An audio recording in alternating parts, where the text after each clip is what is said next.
Hey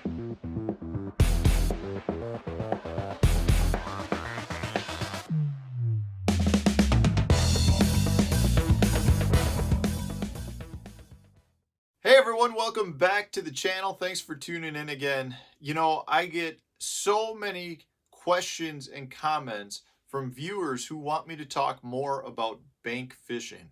And I got to tell you guys, I have done a ton of bank fishing over the course of my career. I'm not a lot of today's generation, the newer generation anglers that are coming up, especially in the bass fishing world, are growing up probably how my two kids are going to grow up. They're growing up in families where bass fishing with boats is a lifestyle and they get out in a boat and that's what they know. But I grew up in a family where we didn't have a boat till I was like probably 16 or 17. And then that was just a 16-foot aluminum boat with a 40 horsepower engine. So I did a ton of bank fishing as a kid and then all the way up into college. I didn't have a boat in college, and neither did really anyone else I went to school with. And we used to just go hit the banks of the local river here or any of the lakes and fish a ton that way. So pretty much my entire childhood is really based off of fishing from the shore. I mean, it was something we used to do on lots of little rivers and streams growing up. I'm talking some of my earliest childhood memories are that way. So I have a real fondness for fishing from the bank, and I think there's a ton to be learned from it. But I also think that there are a lot of mistakes that people make, in that they're not nearly as successful as they would like to be and as they should be, because they're making pretty common mistakes. So that's what I want to talk about today. I've got 5 good tips to hand out to those of you that are fishing from the bank. And these are things that, regardless of whether you have a boat or not, these are all basic fishing tips and kind of guidelines to utilize anytime you're on the water. Like I said, regardless of if you're in a boat or fishing from the bank, these are all things that you can take things away from and apply to your fishing on an everyday basis. So before I get into those 5, I do just want to remind you that if you're looking for a little help on your local lakes, go check out the lake breakdowns. The link is in my description to Fish the Moments website.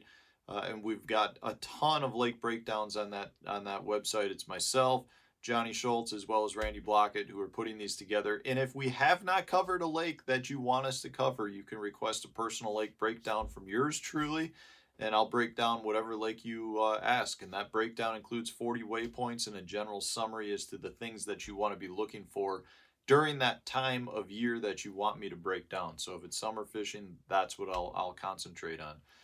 So guys, if you are fishing from the bank or just kind of new to fishing, these are things that will really help you as an angler and make you more productive on the water.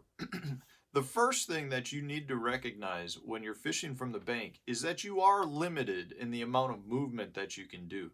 A lot of times you're limited to just public access sites that really don't have a lot of room for you to move around. A lot of places like bridges, if you're fishing a bridge, you're kind of confined to that area where the road crosses, but a bridge is a good area to fish too, so that's not a bad thing to have.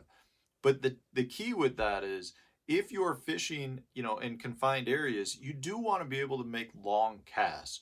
So it is good to have baits that will allow you to cover a large amount of water. So if you're fishing an area where you may have the first 50 feet of the bank is 2 foot of sand, you will need baits that can get past that to deeper water. It's just the way it is. So there are a lot of spots I've seen people fish, and they're not fishing it successfully because they're not getting out far enough. If you can get out far enough, you'll get to where the fish are at. Remember, you are limited to where you're at, so you can't get to the fish necessarily unless you make that long cast. So that's number one. You want to think about baits that you can cast farther with, and you might want to gear your equipment to allowing you to cast further. So, baits that you can throw a long ways, maybe a topwater bait or Carolina rig, those types of things. But you also may want a rod that's a little longer in length, because that will allow you to cast further. You may even want to go with a rod that's got micro guides, because micro guides do help you cast a little bit further. So you may want to alter your equipment if you have that ability to do that, to help you fish further out from the bank. So that's the first thing. The second thing, though, counters that 100%. We go in the complete opposite direction. One of the most common mistakes I see bank anglers make is they only want to cast a mile offshore when the fish a lot of times are right under their feet. And I literally mean under their feet. I can't tell you the number of times where I've seen people fishing offshore and they are launching their baits into the middle of the river or the lake, and I could go by and catch fish from the undercut bank literally under their feet.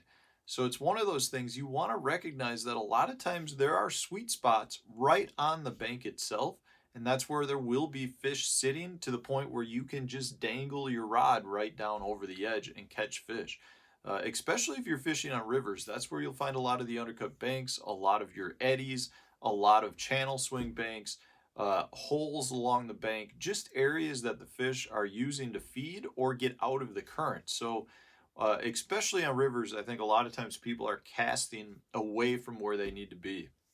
As an example, on the river that I live right here on the shoreline that I fish, if I cast my bait halfway out into the river, I may catch a fish every once in a while. If I cast my bait 30 feet off the bank where I know that there's a little deeper water, I'll end up catching more fish. So it doesn't do me any good to bomb my cast as far as I can. So that does contradict the first thing that I said, but you have to recognize what it is that you're fishing. So the second rule is you may have fish under your feet. Don't be afraid to fish right under your feet. Like literally the first handful of feet from the bank could be the sweet spot. So you want to recognize that as well.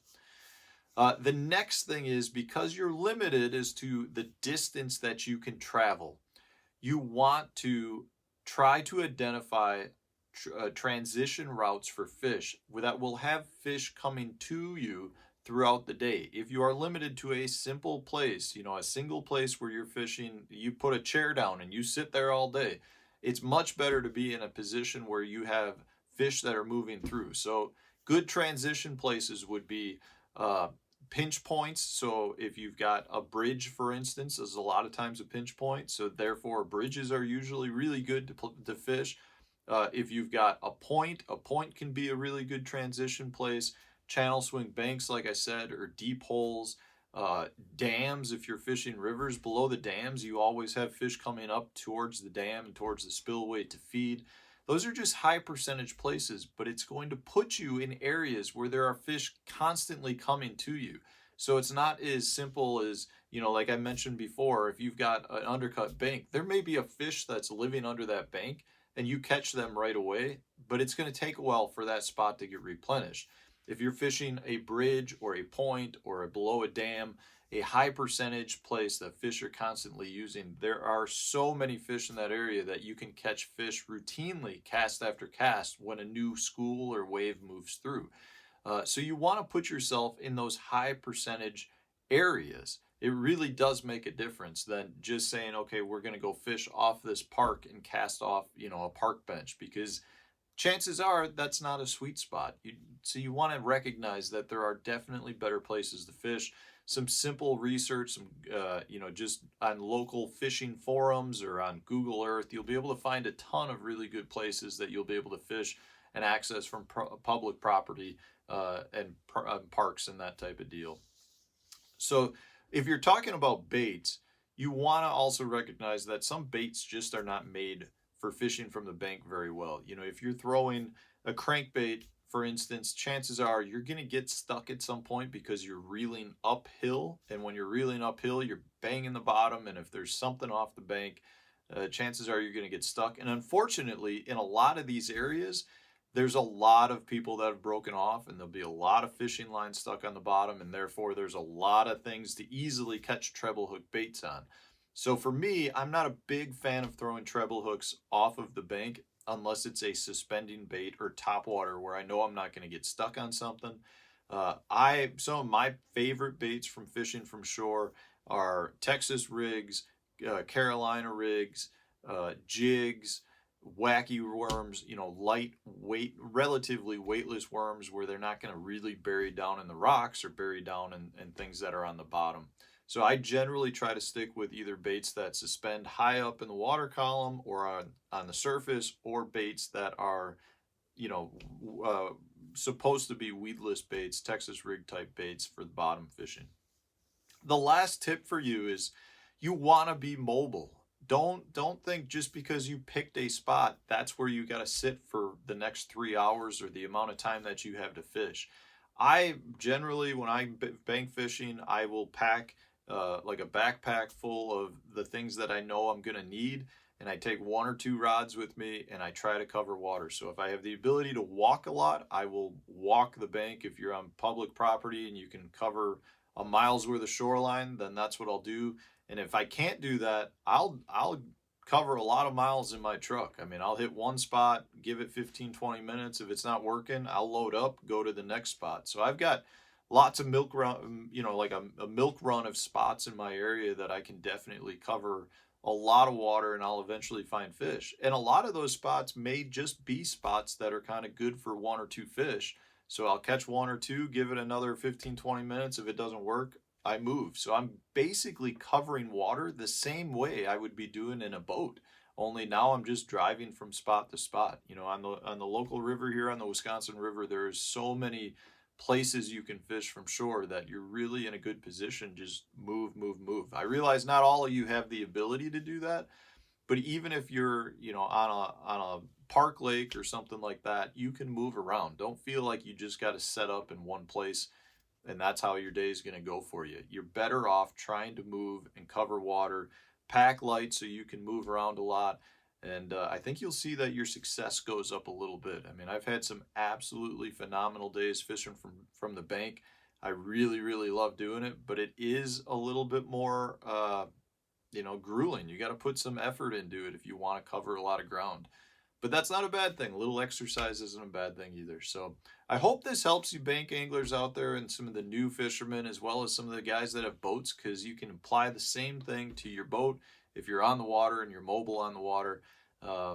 Yeah, get out and fish the bank. There's some great fishing to be had, and it's a really good way to get your kids involved. I love taking my kids bank fishing because they can go play. They'll get in the water, they'll look for clams, look for frogs, do whatever. They're not confined to a boat, and it just seems like that works really well with young kids. It's a great way to get them into the outdoors, and it's a lot of fun. There's nothing. It's a really relaxing way to fish as well. If you do find a spot where you can just set a couple of chairs up, sit there, let the kids play, and you get to sit back and watch a couple of rods. I'm missing it right now in the middle of winter. So guys, I hope this was helpful. If it was, hit that like button, subscribe to the channel if you haven't done so already, and stay tuned for tomorrow's video. Thanks for watching.